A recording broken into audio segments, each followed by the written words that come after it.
So far, leading scorer natin si Mayat Carolino.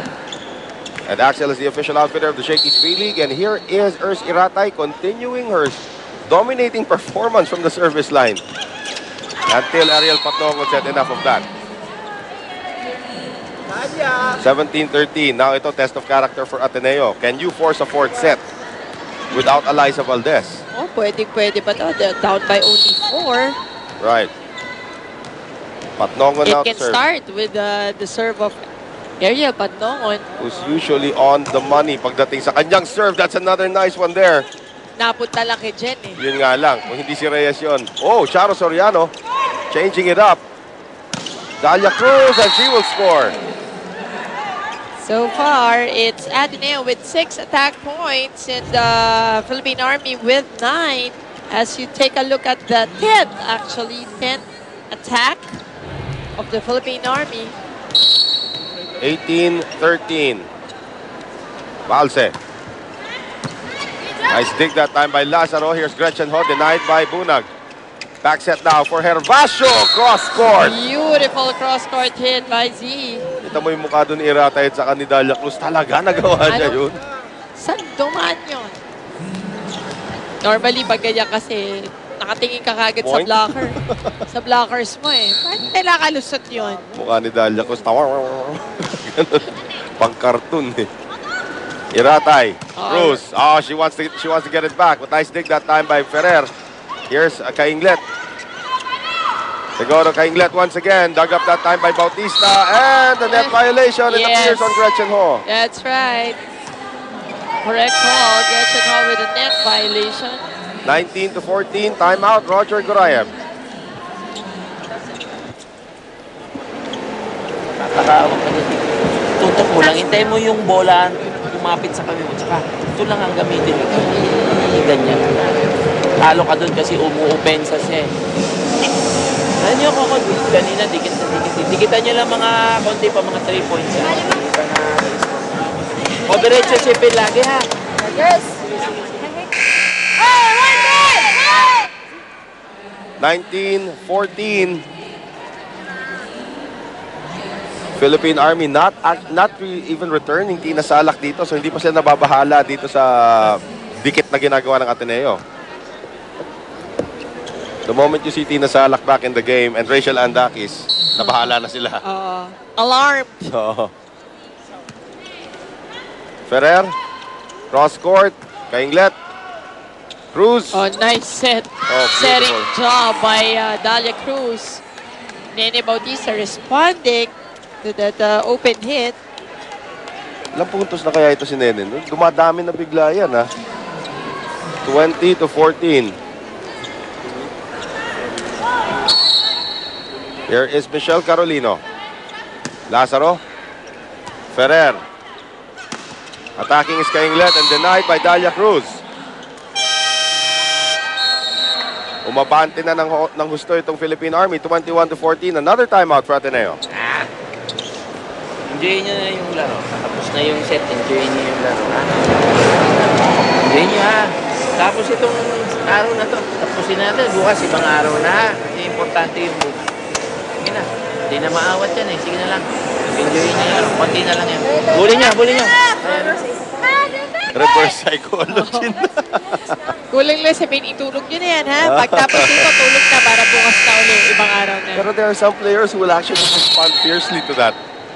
Yung mga competitive na mga player, talaga, ano sinasabi nun? Kaya pa natin to, ha? Sabi nga nila, it's the hardest part raw being a coach. Kasi iba-ibang pagtingin mo dyan, pag-receive, di ba? Iba-ibang reception ng sinasabi mo dyan sa mga players mo, eh. Lazaro, Ferrer, running attack, Gretchen Ho, rather Charo Soriano. Dalia Cruz goes long. Looper by Dalia Cruz. 21-15. Now Charo Soriano.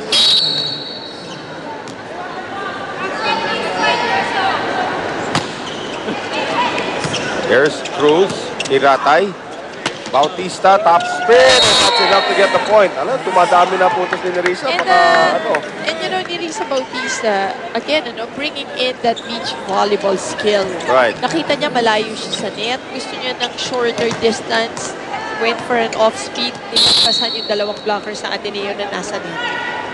Just a smart move. And a good serve there from Dalia Cruz. Charo Soriano could not get it. 23-15, 2 points away from the match. Philippine Army. Dalia Cruz on the line. Lyceum Lady Pirate. They only need 2 more points to take this game away. Here's Ferrer. Kainglet. Mukhang nakuha ni Phil Kainglet yung isang puntos ng Ateneo. Again, we remind you, the winner of this match will go on to the finals. Where they will face either Viet of Petro or That's Vietnam. right. Or One for Malaysia, rather. teams of Malaysia. Gretchen Ho. Iratay turned back there by Phil Kainglet. So si Kainglet, ang, I was telling you earlier, some people would actually take that fiercely. Si sabi ni Roger Correa, tapos na yan. Bully nyo na lang kung gusto nyo. Phil Kainglet would be one of those who would take it fiercely. Actually, hindi ba for sure na Vietnam na yung face ng Oh, that's true, that's true. Philippine Army? That's true, that's I true. don't Correct think may myself. chance pa yung Malaysia. Yes, Vietnam is in the finals. So the winner will take on Vietnam. Kasi Nerissa Bautista making a strong case for player of the game bigla, ha? Titignan natin kung makahabol siya. 24, 17. 24-17. Here's Ferrer. Back set now for Phil Kainglet. Here's Michelle Carolino. They go to Balse. Carolino keeps it alive again. Ersi Iratay goes to Nerissa Bautista. Iratay, Bautista, will she put it away? Not yet. Balse. Ateneo not giving up. Ito yung spirit na gusto makita lang ni Coach Roger. But this time, an error committed to give the game to the Philippine Army. So 25-17.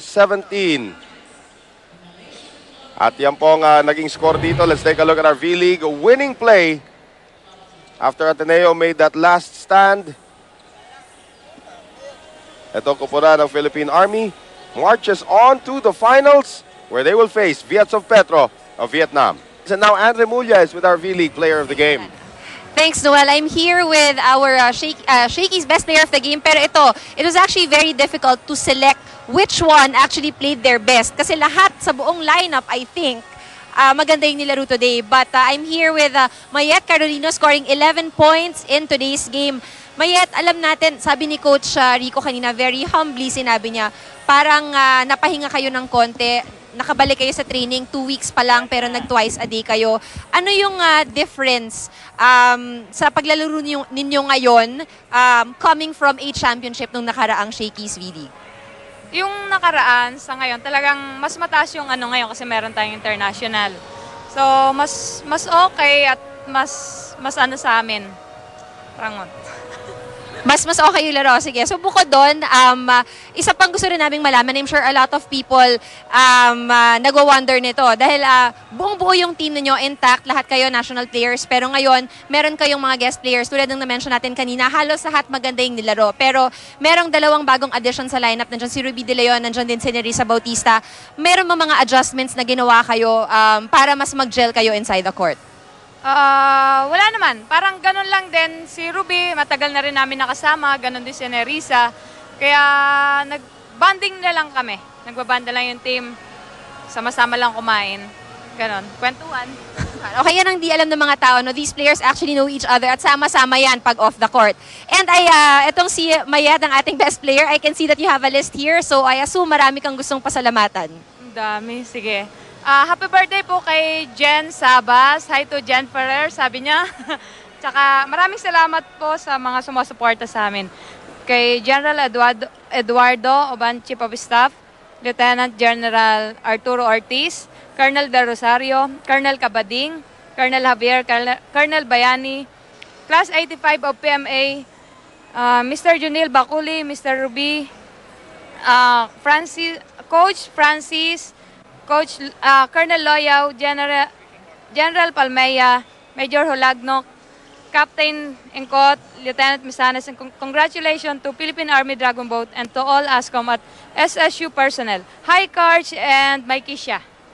Alright, so once again, congratulations and good luck in your games tomorrow. Noel and Mozzie? Well, maraming salamat kay Okay. Andre Mulia with our player of the game, Well Mosi. Ayan na, pumasok na Philippine Army sa ating That's finals. right. At ito, kano kayang preparasyon ang gagawin nila against the Vietnam team who has 2 gigantic Russian players. We will see what happens there. Of course, ladies and gentlemen, on behalf of our interviewer, Andre Mulia, and my partner, Mosi Ravena, ito po si Noel Zarate. Paalam!